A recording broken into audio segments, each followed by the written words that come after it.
We're going to start talking about trigonometry. So trigonometry is made up of three different parts to the word. Tri, which means three, gon, which refers to angle or angles, and metria, the last part, which refers to measurement. So literally what trigonometry means is three-angle measurement or triangle measurement of triangles. So triangles are very important. Some of the important uses of triangles are for building, for adding strength. The reason they add strength is because a triangle can go together only one way. So if we have a rectangle or a square, we have four sides. Without changing the lengths of these sides, I can change the angle. It's no longer a square. It's now a parallelogram, a rhombus. Okay, so we can move this. It has no strength built into it. If we have a triangle with the three different sides, we can't change the angles at all. So what we end up with is something that's much stronger. So if we have a rectangle, we can put something like glasses. We can put them on, and as you can see, it goes down and it flattens very quickly and easily. With a triangle, it holds it up. If we want to make something stronger, we can use struts and we can build things with triangles. You've seen bridges before, and they have, even if it's rectangular, they might have triangular portions. So if we put this together, I'm not even going to keep it in place. I'm just going to hold it in place like that. Now once we do that, without having to do anything else, now this becomes a much stronger shape. And the reason it's stronger is because we have triangles.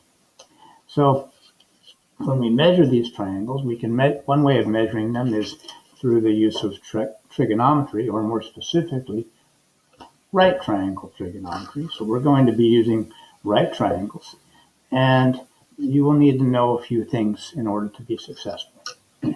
So first of all, trigonometry is going to be we're going to be using angles and the associated ratios of sides.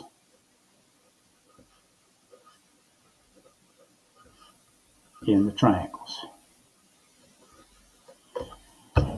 So the way it's going to work is we have three different ratios that will be important.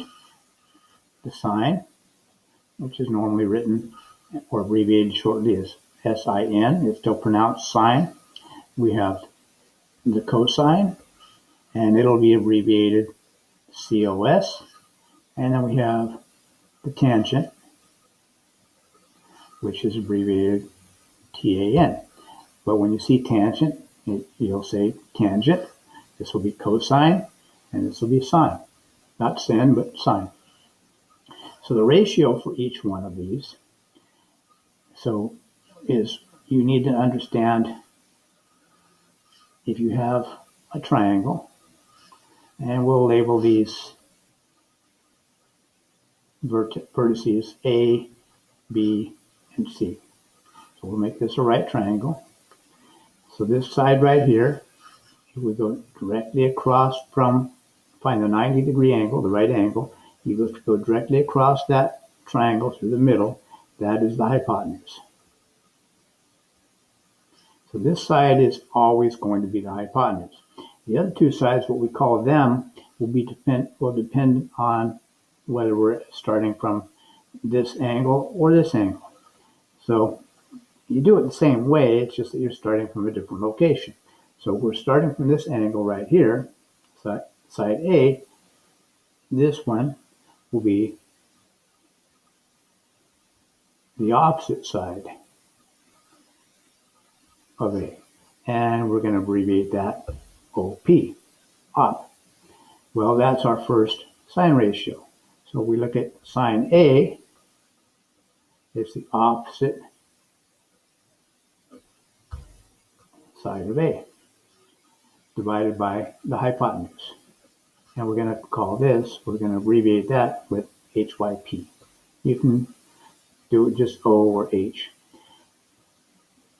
So what we've got is the first letter from each one, sine, opposite, over hypotenuse. Now if we take the side that is next to this one, this is going to be the adjacent side. Adjacent means next to.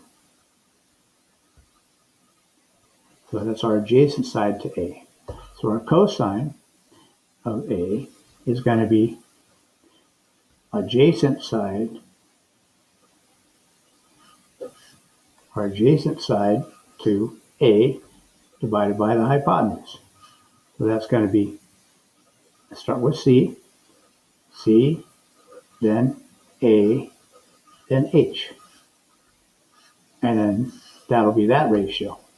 For the tangent, we're going to use the side that's opposite divided by the side that's adjacent. So the tangent of A is going to be the opposite to A divided by the adjacent to A. So this one, doing it the same way, we're starting with the first letter, T, opposite is O, A is A. So we have so, ka, toa. You can use this to help you remember the ratios for each one, and you'll set them up by just by putting the numbers over each other. I'll show you right now how that works. Let's say we have a right triangle. Now this only works with a right triangle. You have to identify the right angle first. Whatever the right angle is, straight across from that, that's going to be your hypotenuse. So if we look at let's put some angles in here. So we'll make this 30, 60. We'll call this one, well, these actually are the values you would use. So the way you would do this is to find the sine of 30 degrees. We need the opposite side. That's going to be opposite over the hypotenuse. So the sine of 30, remember that's so, right? Opposite over the hypotenuse. That's going to be 1 over the hypotenuse, which is 2. If we look at the cosine of 30, now this one, we're going to, remember we have so, ka, toa. So that's CAH, that cosine is the adjacent over the hypotenuse. Now the adjacent is 1.7321. It keeps going, but I'm going to round it off to that point right there, divided by the hypotenuse, which is 2. So if we use 7321 divided by 2, and we get 0.86605. I'm going to round that off to 1. So we'll round it off to 4 decimal places. So the cosine of 30 is that right there. The tangent, remember the tangent is going to be toa, which is the opposite over the adjacent, which is going to be 1 divided by 1.7321. Now when you divide those, 1 divided by 1.7321, we get 0.5773. Okay, so that's if we start here, right? If we were to use the sine of 60, we still use the same ratio, SOH, right? Side opposite over the hypotenuse. And that's going to be, well, if we look at this 60, the side that is opposite, you go across the middle of the triangle to the other side, and we end up with 1.7321 divided by the hypotenuse, which is 2. Now, notice the sine of 60 is the same as the cosine of 30, right? So the side that's opposite of 60 is actually adjacent to 30. So there's going to be a relationship within a triangle with these two angles. Now notice also that 30 and 60 add to 90 degrees. So we'll talk more about this later, but when we divide this, we get the same answer, which is 0.8661. The cosine of 60, that's going to be the adjacent, right? Cosine is adjacent over the hypotenuse, and the side that's adjacent to 60 is 1. That's 1 over 2. Now we can just leave it as 1/2. If we, just like up here, if we wanted to write this as a decimal, it would be 0.5 or 0.5. So this is 0.5, right? Either one is okay. And the tangent of 60 is the opposite over the adjacent. And that'll be, in this case, it'll be 1.7321 divided by 1, which is 1.7321.